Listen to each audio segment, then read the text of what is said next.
Good evening, viewers, listeners. Good evening What's up, as well Chris? to the viewers and listeners. We're happy for you to have us back in your living rooms, your bedrooms, wherever it's possible to have another program of Community Forum.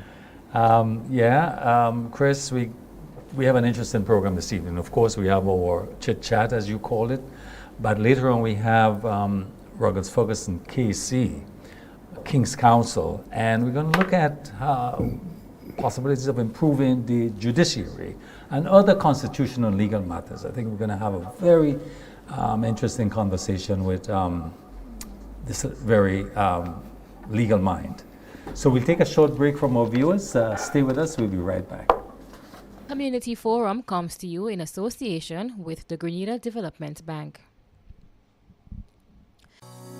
Are you concerned about the impact of climate change on your home or business? The Enhanced Direct Access Climate Adaptation Revolving Fund at the Grenada Development Bank can make your worries a thing of the past. The fund offers concessional financing to households and businesses, focusing on vulnerable populations such as lower-income families and persons with special needs. You could qualify for up to EC $200,000 with an incredibly low interest rate of just 2% annually. With this funding, you can make essential improvements such as building retaining walls for erosion control, making structural improvements to withstand hurricanes, and installing water-efficient bathroom solutions. Take action today. Contact the GDB at 440-2382 to learn more about how you can apply for this funding opportunity. Let's work together to create a climate-resilient nation. The Enhanced Direct Access Project is financed by the Green Climate Fund through the Government of Grenada.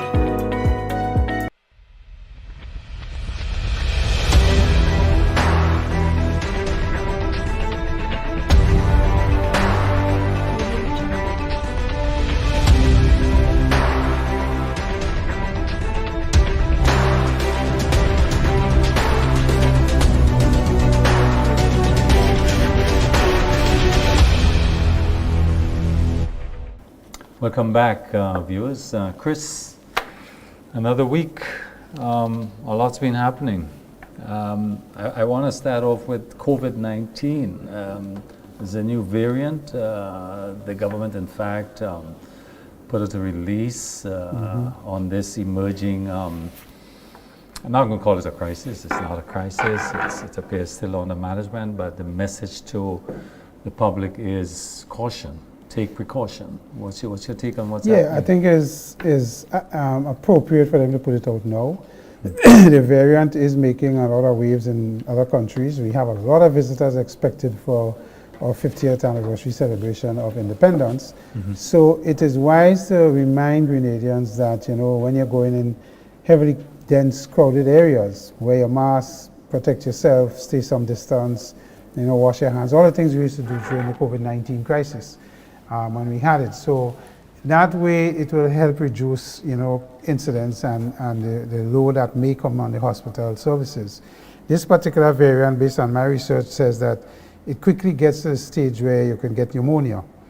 And when you get pneumonia, it becomes far more difficult for you to treat it, and especially in the elderly and in the young. So again, the vulnerable groups will be the elderly and the young.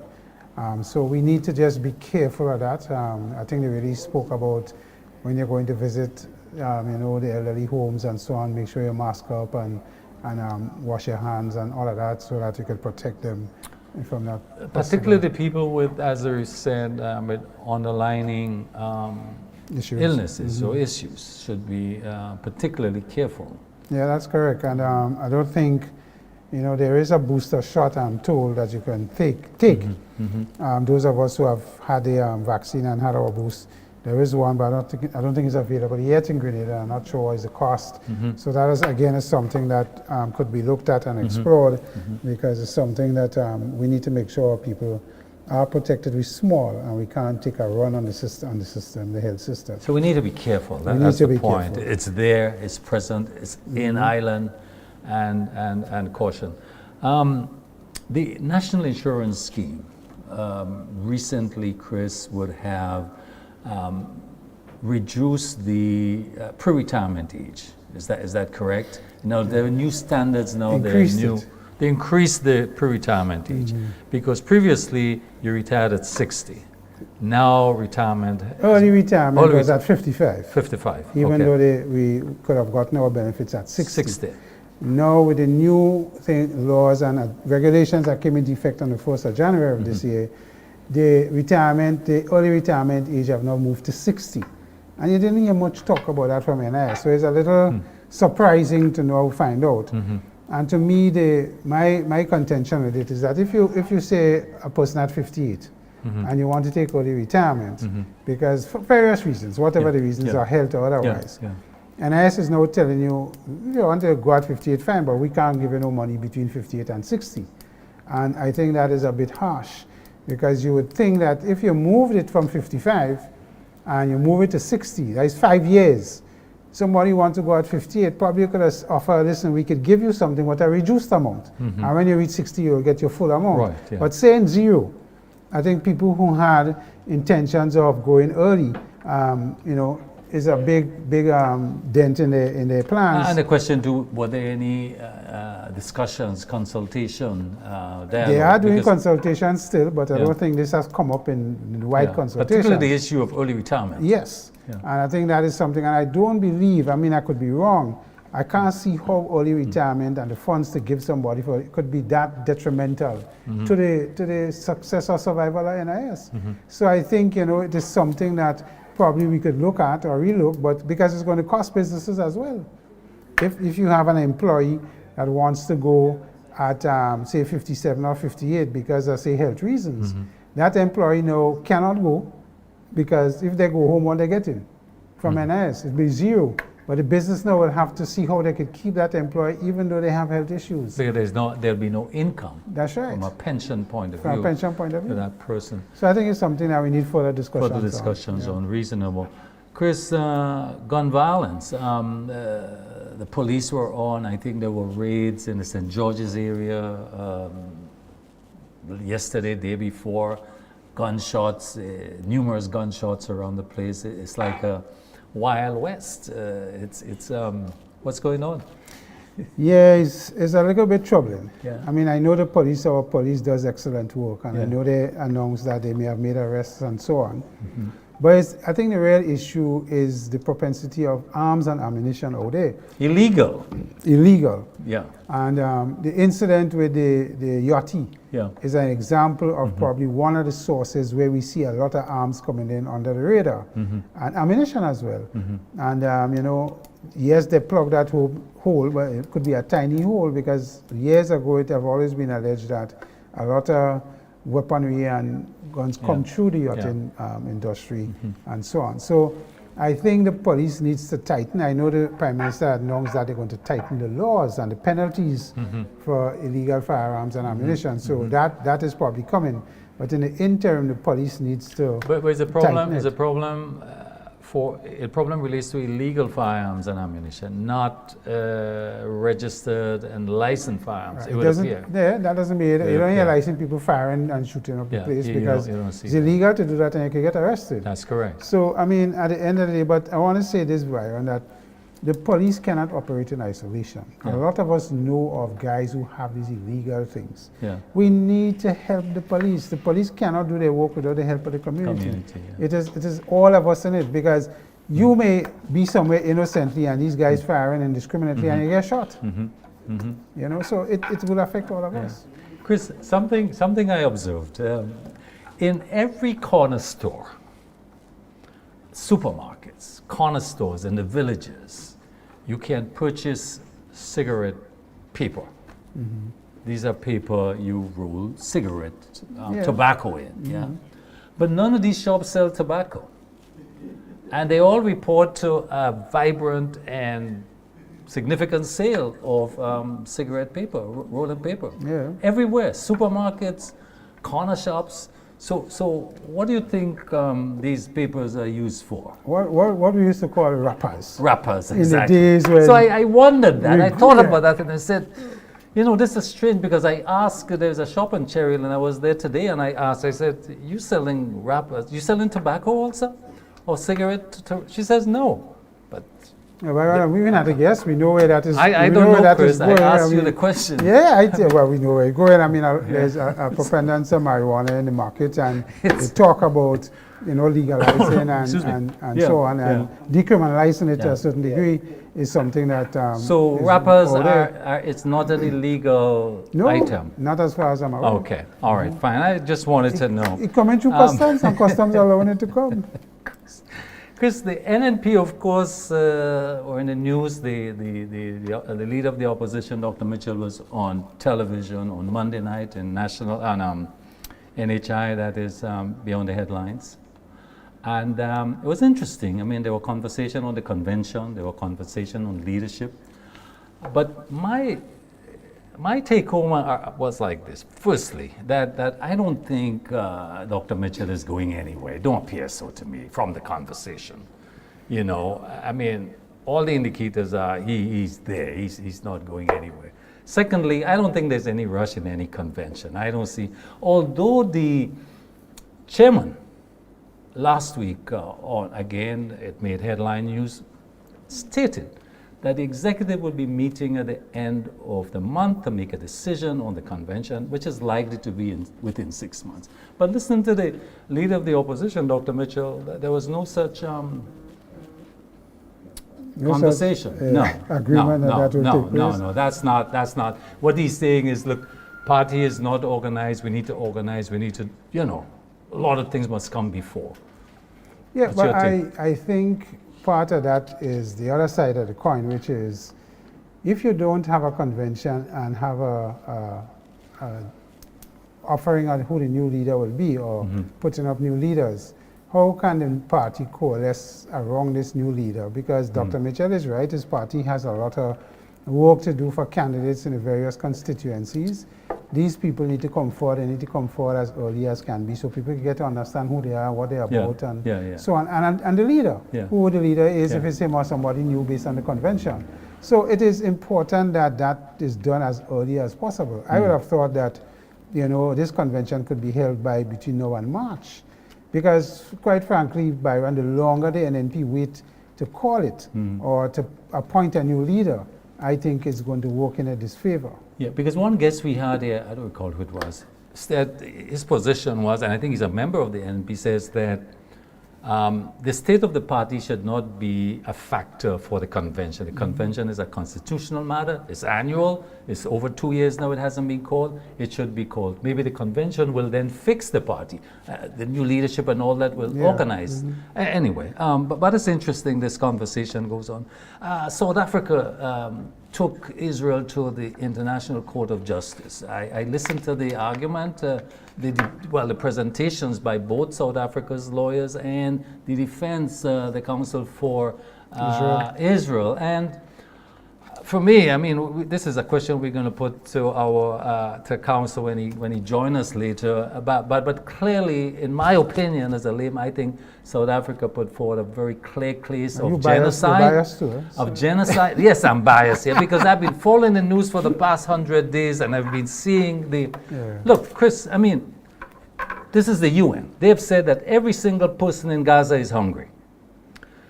To date, there's 24,500 people killed, 15,000 children, 61,000 injured, wounded by Israeli attacks. The population is 2.3 million. 1.9 million are displaced. That means the majority of the population lives nowhere. They're being bombed out. But the most critical thing is the widening war. Look at the tension that you have now in the Red Sea with shipping. And we can't say anymore that this doesn't concern us because we're going to be facing higher prices, whether it's for fuel or food and other items, because now ships have to do the long way around. The killing must stop. I mean, Byron, we speak about this every week. And at the end of the day, when you listen to the various news shows. I was listening to Hard Talk this morning. He was interviewing one of the Israeli people. I saw this. Right. He was good, very good. And the Israeli guy is of the view that they're not stopping until in their view, they eliminate Hamas. Yeah. I don't know if that could ever happen, because Hamas to me is more of an idea than men. Yeah, men fighting for an idea. Yeah. So there is that, and the U.S. hasn't helped. The U.S. saying a lot of things about, too much killing of innocent civilians, but they're still supplying them weaponry and ammunition. All the rockets and the missiles. Complicit. Yeah, so they are supplying all the bombs. Correct. So it's been resupplied weekly. Yeah, you have that ironical situation where they're complaining on one side, and then, as you say, the whole Middle East is being pulled into this war that is happening with the Houthi rebels being supported by Iran, and then Iraq, Pakistan, and then we have a thing with Iraq and what's happening recently, and the U.S. is, without fear, bombing. They're part of the war. They're active in the war. And what was interesting, they're in England. The first act of the U.S. following the attack on the 7th by Hamas on Israel on the 7th was to reinforce their fleet in the area. They did this early. A whole fleet went there. So I think they have the clout, they have the influence. If the U.S. Byron was to say to Israel, we are stopping supplying you with arms and ammunition and all the technology that goes with using these things, in one statement, and they give a deadline, the war must stop. But the other thing, Chris, before we call in our guests, is the region. What is our position? Belize, I think, has taken a very strong position. But where's Grenada? I mean, let's talk about ourselves. I mean, are we signing the petition with South Africa for the genocide case at the ICJ? Interestingly, our government has been very quiet and very silent. Foreign policy. I want to ask this question. Foreign policy, our foreign minister have not pronounced on it in that sense. So probably the government is careful that I don't know if we have any particular relationship with Israel where we get a lot of money or we get a lot of help with something, but I suspect it's being managed because you go against Israel is like going against the US and the European Union and the countries. So I think on the foreign policy side, our government and small countries like us are we're managing it very carefully. Belize took a very, very strong. Jamaica has gone overboard. The Prime Minister of Jamaica visited Israel. He posed with Netanyahu, Anyway, Chris, that's all the time we have on this. Viewers, please stay with us. We're going to take a short break. When we come back, we'll have Ruggles Ferguson KC. Please stay with us. Concerned about your general health and wellness? Do you need to know your complete blood count, lipid profile, or HbA1c? Maybe you're an athlete or work in an environment that requires regular drug screening. Interested in STI screening? What about renal, liver, or thyroid tests? All these tests, plus hundreds more, are available at Allied Laboratories. At Allied Laboratories, we are committed to providing the best service with accurate results. We now have 3 fully equipped locations to better serve you. You can contact our Grand Anse branch at 403-3488. You can contact our Grenville branch at 410-3488. Or you can contact our newest addition, the Guelph branch, at 404-3488. Or send us an email. We're taking care of Grenada.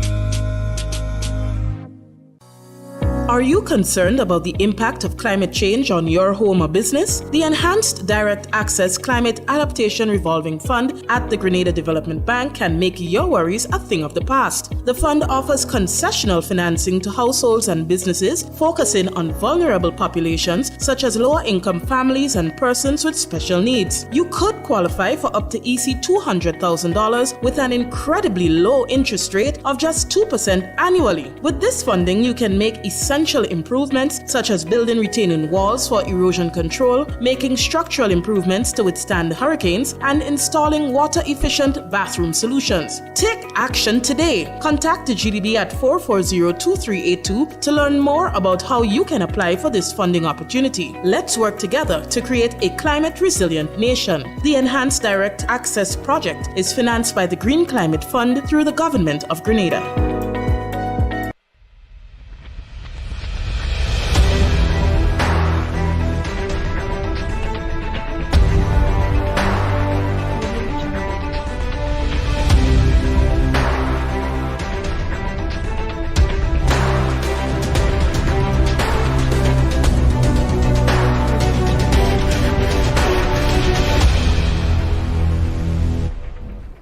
Welcome back to Community Forum. Viewers, as indicated earlier, our guest this evening is Mr. Ruggles Ferguson. Mr. Ferguson is a graduate of the University of the West Indies Faculty of Law and an attorney. He has been in past 27 years in practice, focusing on criminal, civil, and constitutional law. He has been a managing partner of Siboney Chambers for 23 years and counting. He has been the former president of the Grenada Bar Association, president of the OECS Bar Association, former president of the Organization of Commonwealth Caribbean Bar Association, and a council member of the Commonwealth Lawyers Association. He has been very active in public education, legal education, have done many programs. He has a program right now on GBN, I think, that he does weekly, talking about various aspects of the law so that the ordinary person could get an understanding of what the law is about and how they could understand what happens in the court and all of that.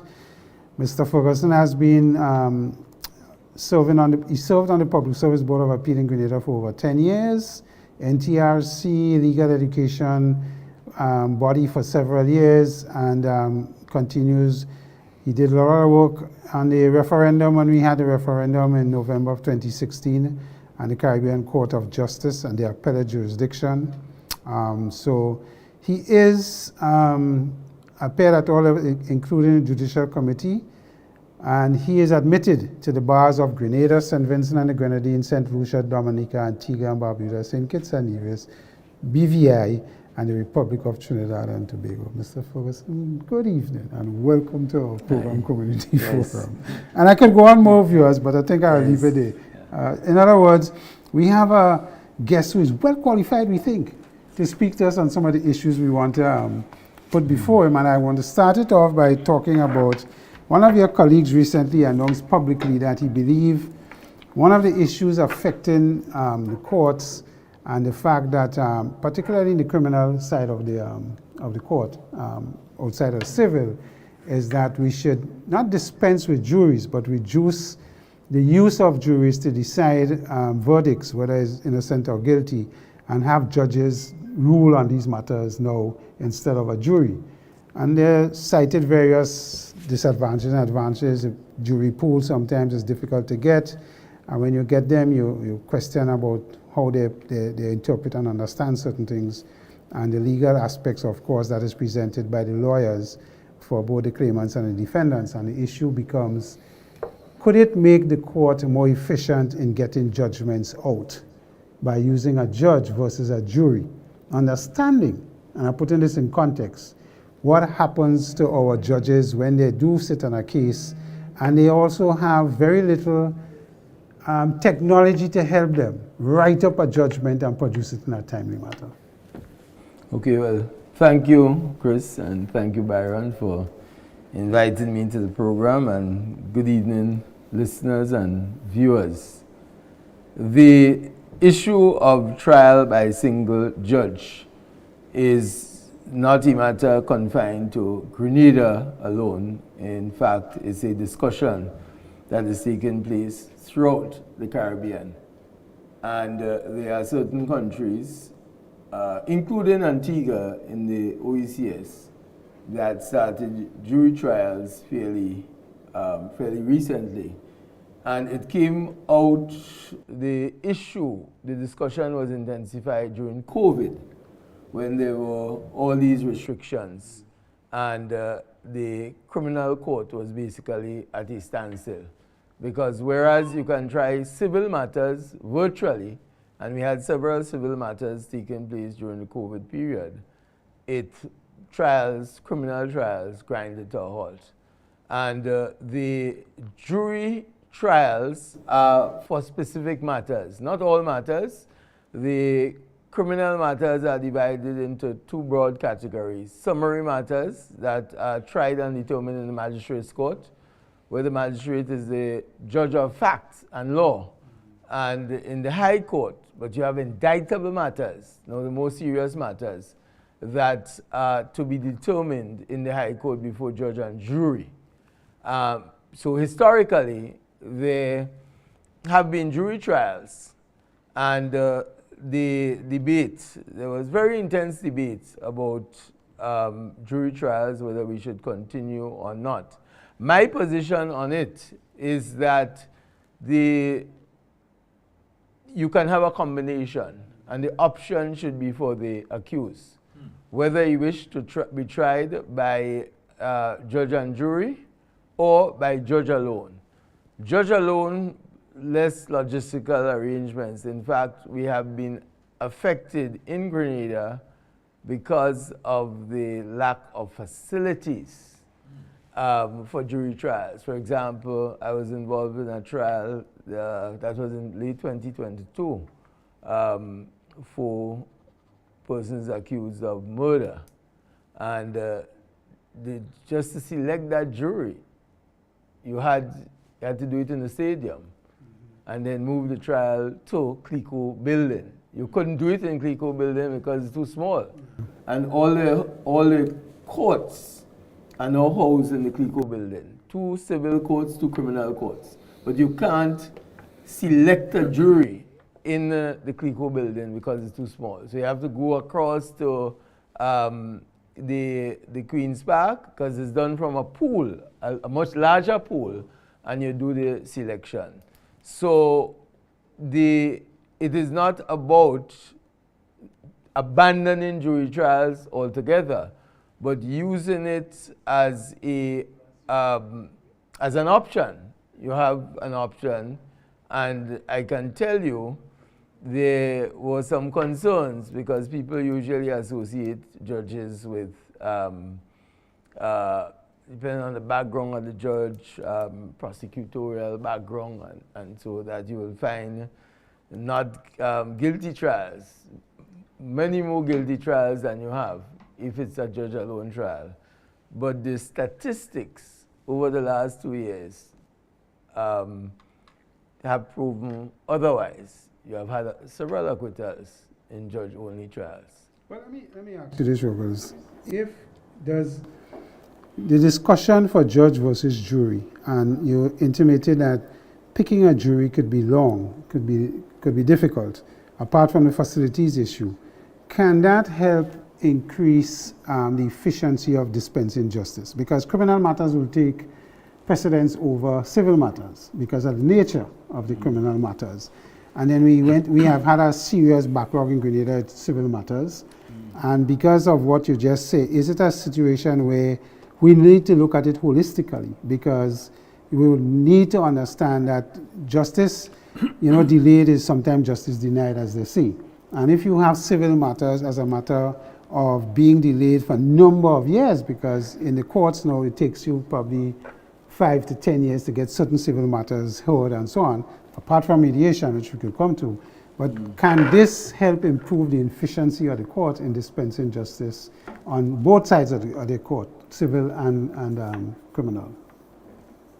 Well, we don't have jury trials for civil matters. Yeah, no. Yes. But I'm saying if we were to have judges rule more on the criminal and get dispense of the criminal matters, then we could see some of the civil matters happening quicker. Well, what we have, and certainly in Grenada and most of the OECS territories, you have a criminal division of the court and a civil division of the court.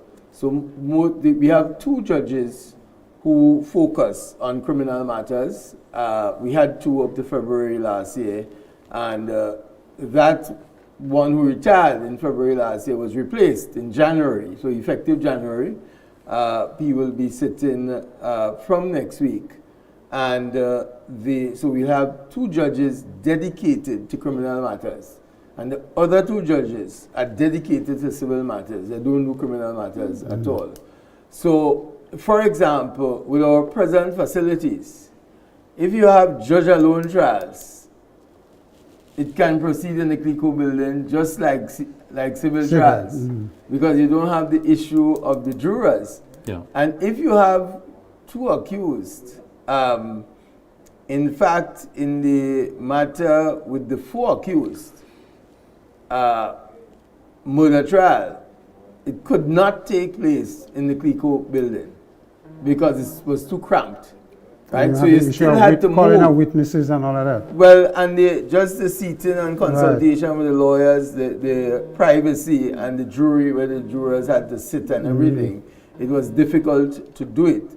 So then now, the matter had to be heard in the #1 magistrate's court. Alright, so the magistrate had to move out to accommodate and go in the Clico building, which was totally unsuitable for the magistrate's court.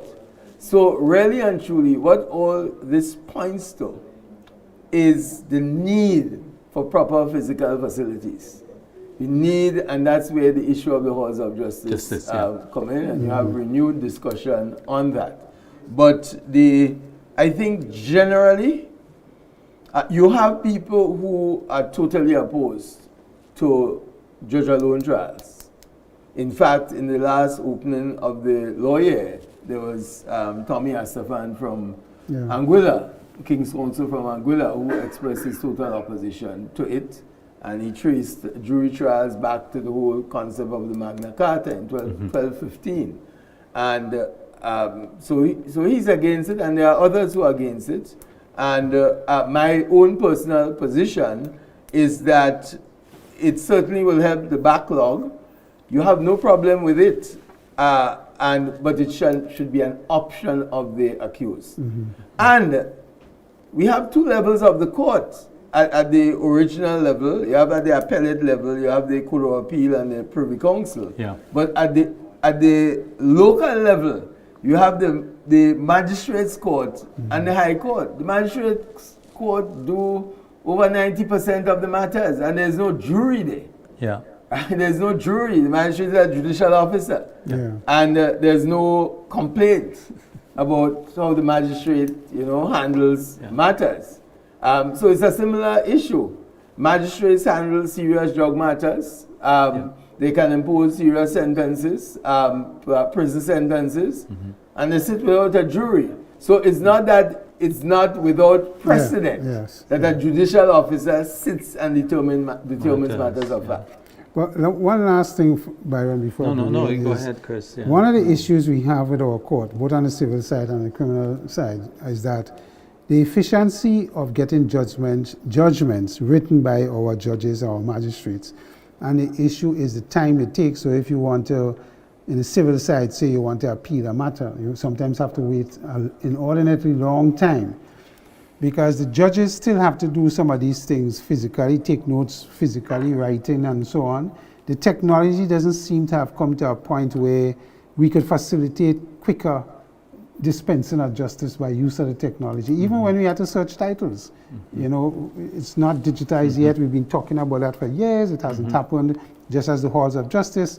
So the question to you is, in your years of practice and what you have seen any significant progress on that side of the justice system? Right. No appeals. When you appeal a matter, the record from the lower court has to be generated so it can go to the Court of Appeal. Because when it goes to the Court of Appeal, they're not rehearing the matter and you're calling over the witnesses. So critical to the Court of Appeal is the record below.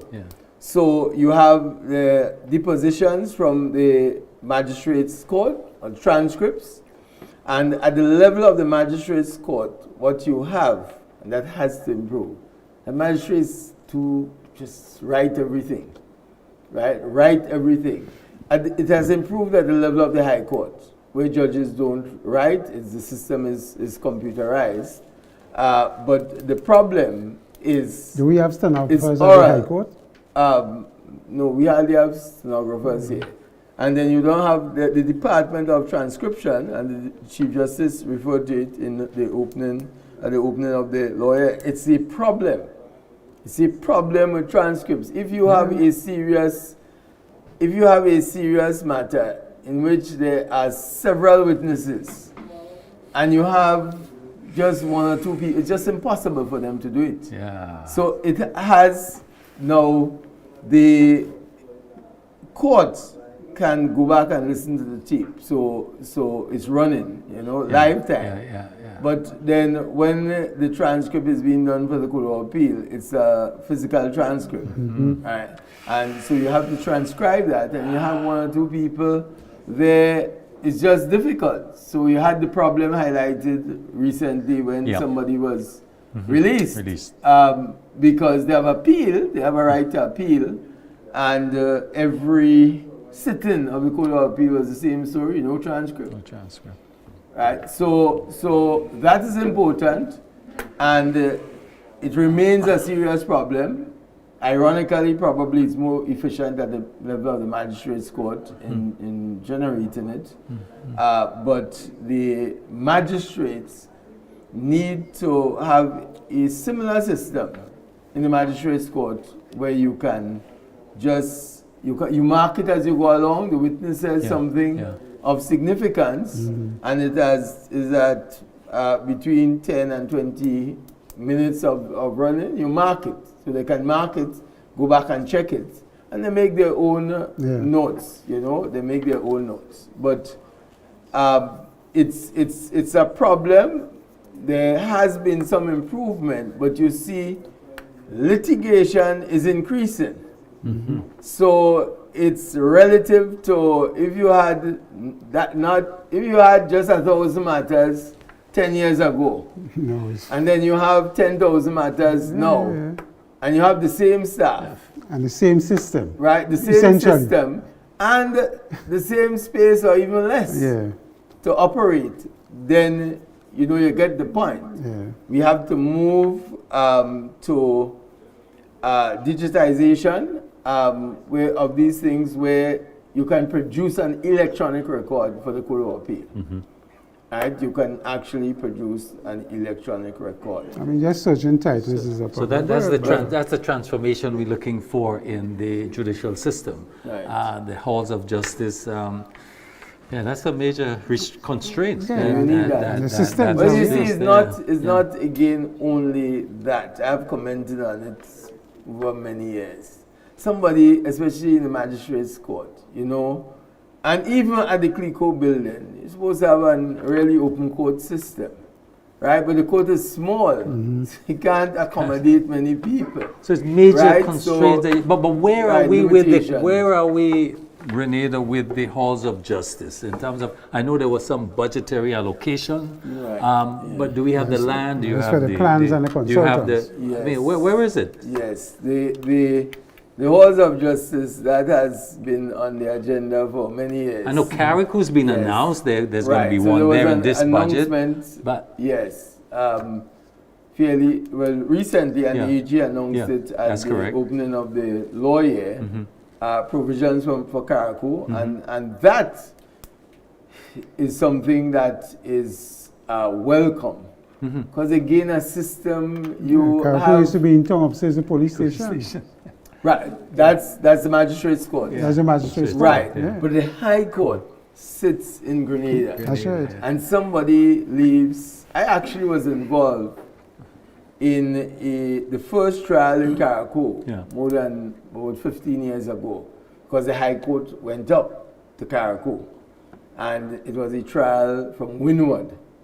2 elderly people, both ill. And the court, a special request was made. At the time it was Justice Baptiste, who was the local High Court judge here, and then he moved to the Court of Appeal, where he spent probably more than 10 years. He retired last year, and he was the judge in that matter. And the fact that an actual building is being put down, but even outside of the building, my own view is that we can still do matters in Carrick and have some rotation, because the magistrates' court in Carrick sits once a month for 1 week. Okay. And it therefore means for the remaining 3 weeks, that court is vacant. And there is space. The magistrates' court in Carrick is bigger probably than the civil court in St. George's, you know. So what can be looked at for matters in Carrick, and you have several land matters, lots of land matters in Carrick, to a judge goes up there, maybe on rotation, Yeah. and you hear matters when the court is weak. It can be scheduled accordingly, Yeah. and if you go up there for a week, Yeah. every month, that can That work would out explain until that. the halls Yeah, of justice. Counsel, comes I into want effect. to shift the conversation a bit, but I wanted to ask Chris also, why do we have so much land matters in Carriacou? Don't answer it, but Counsel, I want to shift. The last country report on human rights in Grenada, 2022, raised a number of issues. Okay, this report is important because it addresses a lot of constitutional and legal matters, but it's also a report that is viewed widely internationally by investors, by everyone. Yeah. I want to run through some of the issues raised in that report, and I like your response to this. First of all, it says that violence against women and children remains a serious and pervasive problem in Grenada. In fact, for the first time in this assizes, violence against women and children was the lesser of the cases, So that is a major problem we have. I'd like to go on, raise another one. The libel and slander laws that we have and defamation are criminal offenses, and it is felt that the report argued that it restricts discussions and or retaliate against political opponents. What is your view on those two issues specifically? Right, so on the first issue, the violence against women. Yeah. And then you have so violence against women includes like offenses rape yeah. and so. And then you have the domestic violence aspect of it, which is slightly different. Yeah. So we have a Domestic Violence Act. Yeah. And so the starting point of these things is like Grenada, like several countries, they have ratified treaties, different treaties. So for example, you have the International Convention on Rights of the Child. Yeah. Again, the conventions against violence, violence against women. You ratify. When you ratify, now there is this committee that monitors what you do. Yeah. So, with respect to violence against women, Grenada has legislation in place. You have the Domestic Violence Act on the one hand. So what the Domestic Violence Act seeks to do is that if somebody is abused, and this, whether verbal abuse, physical abuse, you can go to the court, the magistrate's court in any of the districts to get a protection order. So it is not criminal yet. You get a protection order, but if the person against whom the protection order is made breaches it, then it can become a criminal offense. Okay. Right? So you have that aspect, and there's a legislation in place, and there is a system to deal with it, because the magistrate code deals with it on a regular basis. Secondly, then you have the criminal offenses, like sexual offenses and other forms of violence. And I'm not too sure in relation to the statistics, but you have a lot of these sexual offenses. And the issue there, again, delays in the system. You might have delays for several years, matters fall apart and so on. But I can't say how Grenada compares to other countries, but I think Grenada has done well in terms of legislation and putting legislation in place and systems in place to deal with domestic violence. We have an SVU department in the police. Yeah. Sorry? SVU department. Right, and there's a department within the police force. That specifically deals with that. Precisely, right? Women and children. So to be fair, Grenada has systems in place. No doubt there could be improvement. But it's important to have these international monitors because they keep you on your toes. What about it? prison libel laws that we have here.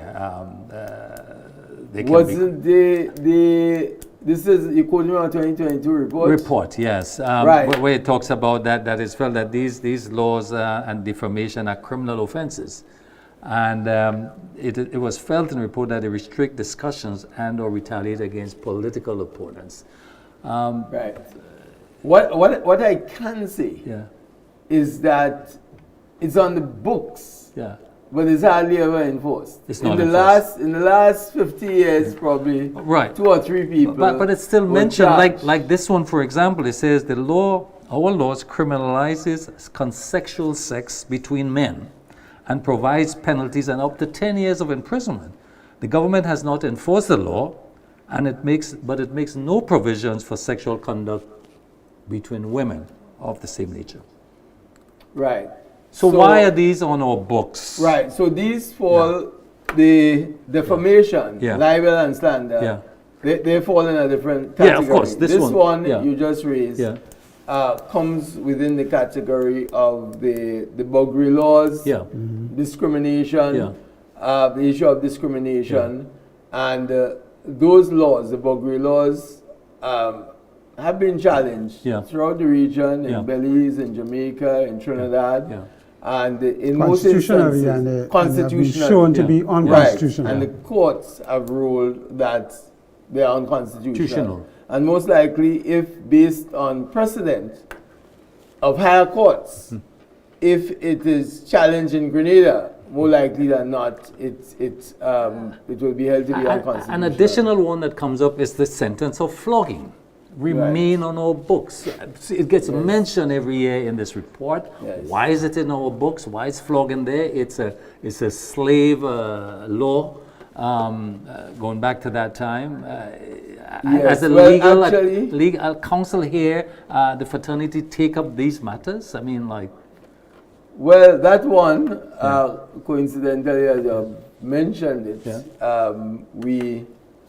it's that one is under challenge now constitutionally also, and in fact, the trial of that matter is supposed to come up within the next 2 to 3 months. I can't remember the date, but actually submissions were filed yesterday in that matter, challenging the flogging legislation on several levels.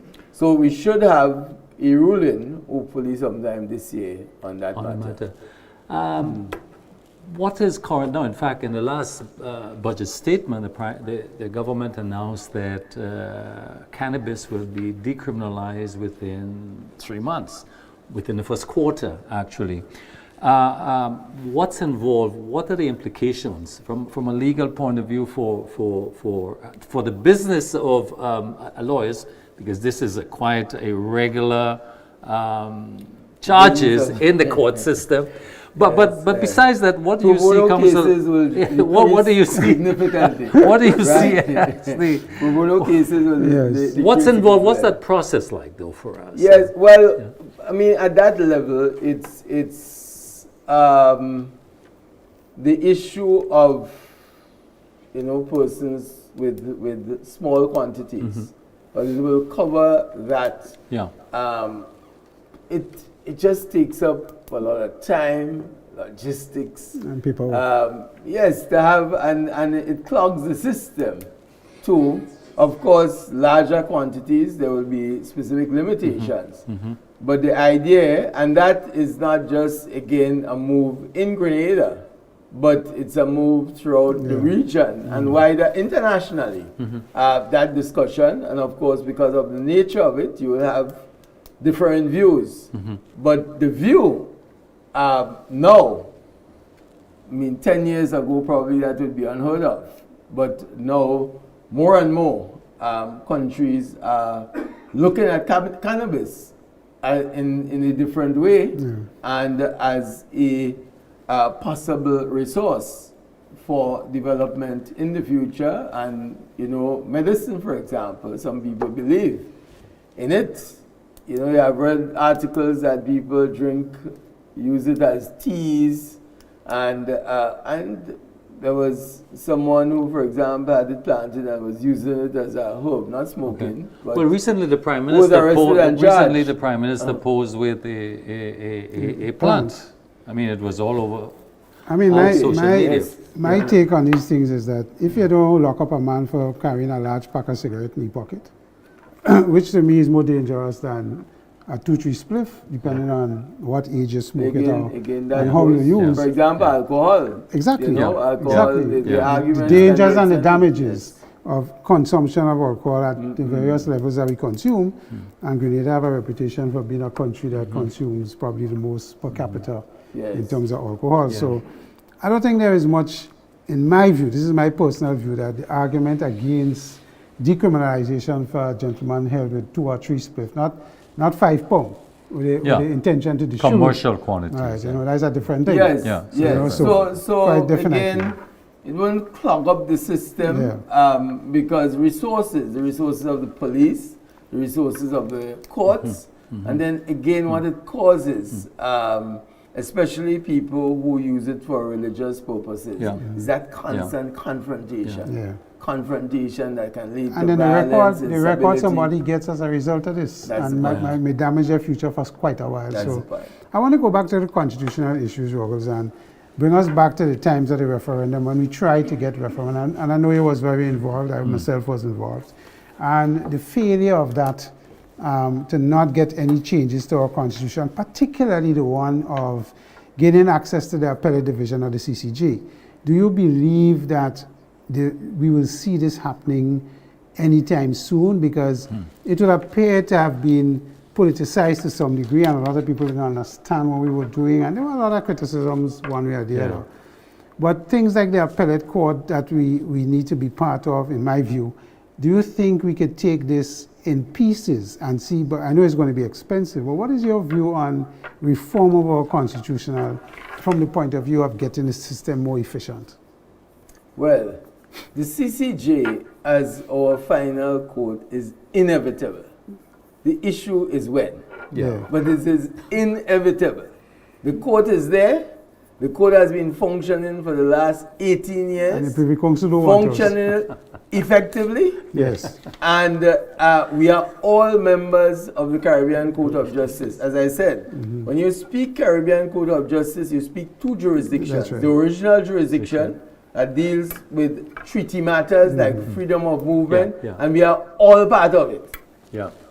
So it's the same court, the same judges that deal with original jurisdiction matters that also deal with appellate jurisdiction. And Grenada is part of it. Secondly, you now have 5 countries.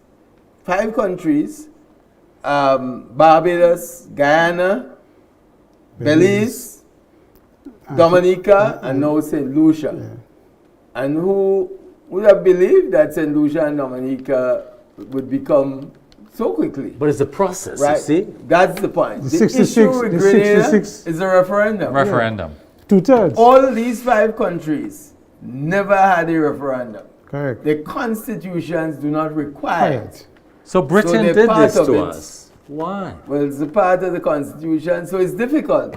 But ultimately, we'll get there. When I can't answer, but once at the political level, one, and education is important because education is empowerment.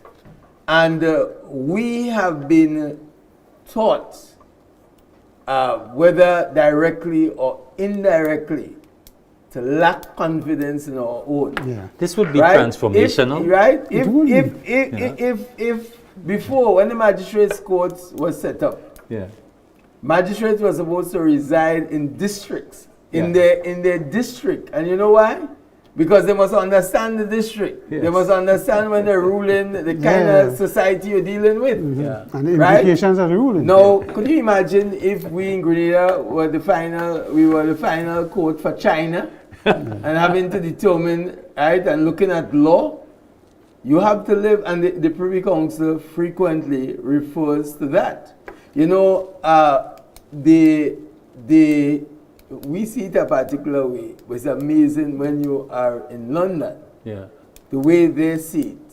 I remember on one of the matters I went up for before the Privy Council, and the taximan came, you know, and was taking us to the court. We have to get there early. Yeah. And he was saying, so, you know, we talking, and he was saying, well, you guys, you're going to the court, and he knows we are from the Caribbean. He said, well, how come you're coming all the way from the Caribbean to come here? Well, we say, this is our fine.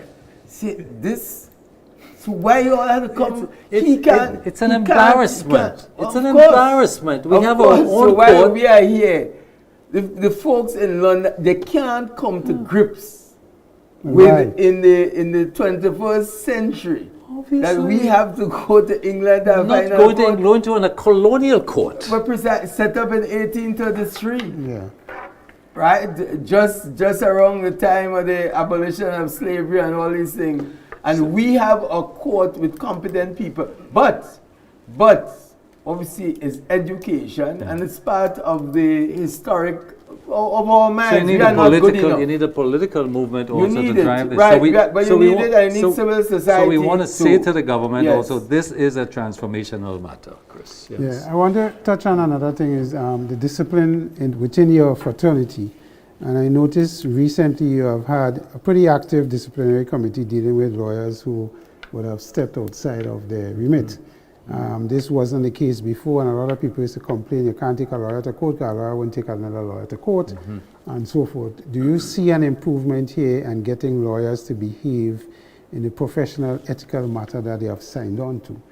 Yes, because well, it relates to every profession, and it goes back to the issue of accountability. So, and it's important for every profession. So, for example, the Legal Profession Acts, that is something that the OECS bar took up the mantle many years ago, since the late 1990s, to have Legal Profession Acts in every country. And in fact, the promotion was for a harmonized act for the OECS. So in 2024, there are still 2 countries in the OECS that don't have a Legal Profession Act. And that's part of what bars at the level, a lot of people think this is something outside. This is what bars are asking for, and the OECS bar championed. Over years, there might be differences on particular issues like composition.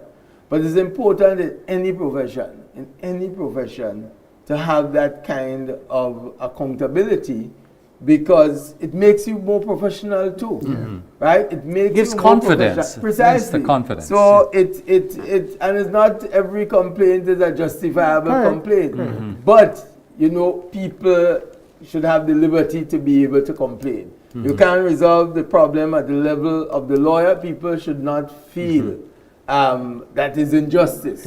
So as I always say, and I've always said, listen, it's important. It's important because if you are not monitored and kept on your toes, and not just lawyers, just any profession, we have any problem with government or what, engineers. The medical board seems to be dysfunctional right now, and that's an issue that we need to. So all commendation, because of course there is people have a right, they'll have the other side of the story, you know. So it's good. And Grenada had a Legal Profession Act in 2011. We had our Legal Profession Act. So that's what, about 13 years, close to 13 years ago. And I said we are working on the 2 particular countries in the OECS that still don't have a Legal Profession Act. Grenada seems to have a good composition of lawyers and ex-judges and so on, and their disciplinary side it can help. It functions, it functions. Right? It functions, and that's the main thing. That's important. Yeah, Ruggles, I mean, I just want to move us international, and Chris and I, we were talking about this earlier on. I mean, last week we saw South Africa took Israel to the International Court of Justice on a case accusing Israel of genocide, you know. From a legal point of view, how did you see the arguments? And explain to us how these courts works, what's binding, what's not binding. Well, it's a court. This time it's an international court, the ICJ. So I mean, it was really admirable, and that South Africa took up that mantle as the statement of Nelson Mandela has been frequently played, that there can be no true liberation until the Palestinian people. Because these folks understand, they have gone through apartheid as a law.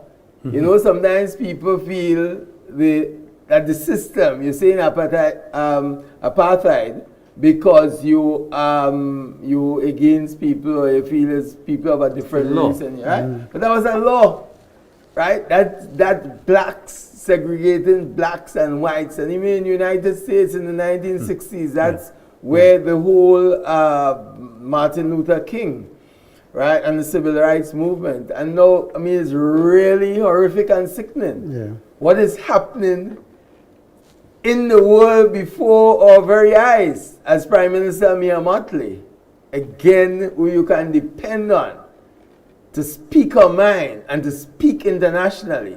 Not many prime ministers do that. Prime Minister Ralph Gonsalves, Prime Minister Mottley, because you see again, and it's an important discussion at the 50th anniversary of independence. We are an independent sovereign nation with a right to speak in the United Nations just like any other voice. And really, if the world can't rise up, where just children are slaughtered every single day, and almost like people look on helplessly, and some people don't even know what's going on. You know, it's a serious problem. So the question is, it's really what South Africa did is to, just by bringing that matter to the court. International exposure. Precisely. Right? Now, as to what the ICJ can do to enforce it. And what That's it will be. Right? But it's an important moral victory. Yeah. Let's put it that way. And it gives legitimacy to the voices all over the world speaking, condemning Israel for what is happening, and condemning the United States, the United Kingdom for, again, how can you, facilitating. right? How can you speak about democracy and human rights, and you support Palestine, you support Israel in this matter? I mean, that's, as it says, if people, the mind-changing experience for a lot of people, it is now, and it's important to understand politics and international politics. So that's all the time we have. We really want to thank you, appreciate for coming on the program. It's an appropriate note to end on, I think, Chris. You know, we come back next week, and the numbers of deaths will be increased. Oh, yeah. You know? And I mean, we don't talk about the people under the rubble. Thousands, Thousands, but not children. Yeah. It's a generation. These they're people wiping out a generation. as the largest concentration camp in the world. Yeah. These people are starving. Yeah. Water cut off, electricity cut off. And the mashing up all But the infrastructure. again, you see, the power is who wields power in the world, and everybody is afraid to speak. CARICOM must have a greater voice. Clearly, only Right? Belize has Look at acted Belize, it. right? Belize have Admirable acted. stance. Absolutely. Right? And if we unite in the region and take collective stances and speak out, because the politicians not speaking out, and individuals, you don't have that same effect. You don't have the same effect. Yeah. Thank you very much, viewers. That's all the time we have. We want to thank you for being with us. We'll see you next week, same time, same place. Good evening. We want to thank, of course, our technical staff for excellent work. Continue. Thank you very much. Good evening.